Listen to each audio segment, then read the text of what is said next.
Salut à toutes et à tous les amis, il y a du lourd au programme ce mercredi matin avec la suite des huitièmes de finale de la Ligue des Champions. Avant d'en parler plus longuement, c'est en France qu'on démarre ce tour de la presse sportive avec le nouvel entraîneur de l'Olympique de Marseille, Jean-Louis Gasset, et de 4 au placard de la Marseillaise dans son édition du jour. Après Marcelino, Abardonado et Gattuso, voici donc l'expérimenté Gasset qui débarque avec son fidèle adjoint Printemps. Le coach de 70 ans a été présenté à la presse hier et a confié son bonheur d'être sur le banc du club phocéen, bien que sa nomination surprise interroge de nombreux observateurs. Il aura comme mission de soigner un OM très malade. Ces graves docteurs s'interrogent d'ailleurs l'équipe dans son encart. Toujours dans le même thème, la Provence explique dans ses pages d'intérieur que Gasset est déjà au chevet de l'OM. Sa méthode pour le moment, prôner l'union sacrée. Rendez-vous déjà capital demain pour le club phocéen avec le match retour face au Shakhtar. Score à l'aller de 8 partout. On file en Angleterre avec le match en retard de la 18e journée de Premier League entre Manchester City et Brentford. Les Citizens ont mis le temps mais ont fini par venir à bout des bises grâce à Erling Haaland. Petite victoire sur le score de 1-0. Les yeux sont rivés sur le prix, placarde le Daily Mail ce mercredi matin. Sans De Bruyne laissé au repos, les hommes de Pep Guardiola ont manqué cruellement de créativité. C'est sur un coup du sort et une glissade de l'adversaire que le cyborg norvégien a délivré les siens dans les 20 dernières minutes. Un but qui fait quand même beaucoup de bien à Haaland qu'on retrouve globalement sur la une de tous les tabloïds anglais comme vous pouvez le voir sur le Manchester Evening News ou encore le Daily Star. Grâce à ce succès, Manchester City passe devant Arsenal et revient à une petite unité du leader Liverpool. La lutte pour le titre promet d'être acharnée jusqu'au bout. Allez, c'est l'heure d'ouvrir notre grande page Ligue des Champions et on commence par le choc des outsiders entre le PSV et Dortmund. Dominé tout au long de la rencontre mais rapidement devant grâce à un but de Malen, le B4B a concédé un nul à la fois heureux et rageant sur la pelouse du club néerlandais. Score final, un but partout. La faute à un penalty accordé aux Hollandais qui fait jaser. Au pays, on en est d'ailleurs conscient et on s'estime chanceux comme le relaie le journal AD ce mercredi. Sur un tacle a priori dans les règles de l'art d'Hummels, Luuk de Jong s'est vu offrir un penalty qu'il a transformé sans trembler, devenant au passage le meilleur buteur de tous les temps de son club en C1. En Allemagne, ce penalty fait la couverture des journaux comme on peut le voir dans les pages intérieures du journal Bild. Le principal responsable Mats Hummels lui ne décolère pas. Sur ses réseaux sociaux, l'Allemand a tweeté ceci: Twitter l'attend, Twitter comprend, quelle blague de penalty contre nous, encore. Je ne peux pas croire qu'il puisse y avoir des décisions comme celle d'aujourd'hui contre Chelsea ou le PSG avec la VAR. Même en dehors des terrains, il maîtrise donc l'art du tacle. Dans l'autre affiche de la soirée, gros choc entre l'Inter et l'Atlético de Madrid. Le club interiste a été le plus entreprenant lors de ce huitième de finale aller. Ils ont longtemps buté sur l'Atlético de Madrid avant d'être finalement délivrés par l'invité surprise, Marco Arnautovic, rentré à la place d'un Thuram blessé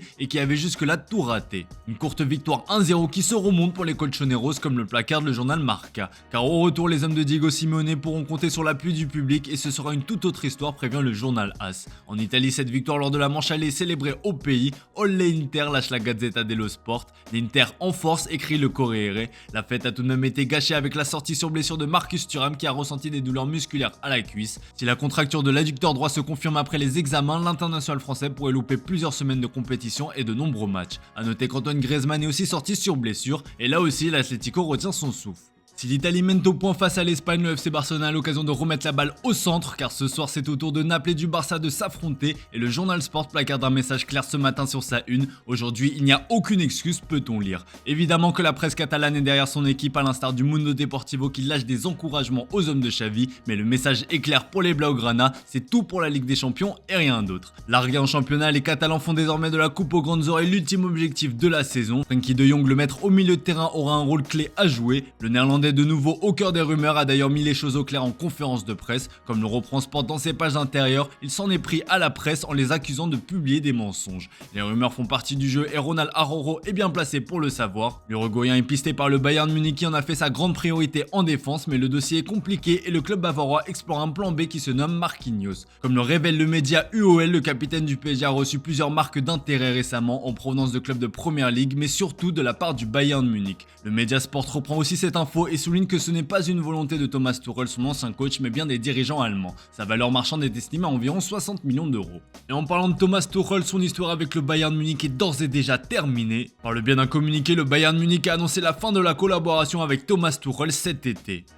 Les deux parties ont décidé conjointement de mettre fin à la collaboration qui devait initialement expirer le 30 juin 2025. C'est le résultat d'une conversation amicale entre le PDG Jan Christian Driessen et Thomas Tuchel, peut-on lire. Le club allemand va désormais pouvoir se concentrer sur son successeur et comme on vous l'a expliqué, Zinedine Zidane fait office de favori. Si un départ de Marquinhos du PSG semble complexe, celui de Kylian Mbappé est acté ou presque. Comme le placard de l'équipe dans son édition du jour, c'est la dernière ligne droite. Si le journal Marca a assuré que le contrat était signé, le journal français précise ce mercredi que rien n'est encore fait, mais les négociations négociations entre Mbappé et le Real Madrid sont bien engagées. Les derniers détails tournent autour des droits à l'image que l'attaquant français souhaite à son avantage. Depuis l'ère des Galactiques et de David Beckham, la Casablanca a instauré le partage des droits à 50-50. Mbappé veut plus alors que son salaire sera nettement inférieur à ce qu'il touche au PSG. Autre détail à régler, la participation aux Jeux Olympiques cet été. Le journal AS qualifie ce problème de conflit olympique. Les deux parties doivent décider s'il participera ou non à l'événement qui se tiendra du 24 juin au 9 août après l'Euro. Le Real Madrid sera en tournée américaine à ces dates. Vous l'aurez compris, Mbappé à Madrid, ça ne fait plus aucun doute comme on vous l'a révélé. La question désormais est de savoir quand tout sera officiel.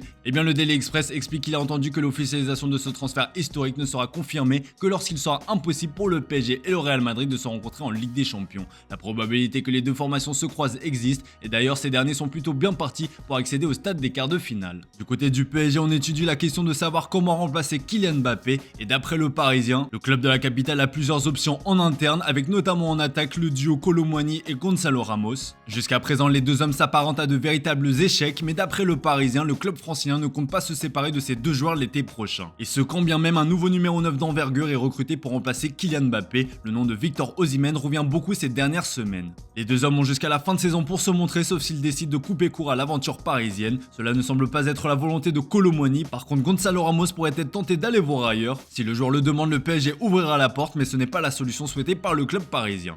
Voilà les amis, c'est tout pour ce matin, merci pour votre fidélité, bonne journée à vous, on se retrouve en fin d'après-midi pour le traditionnel JT Foot Mercato.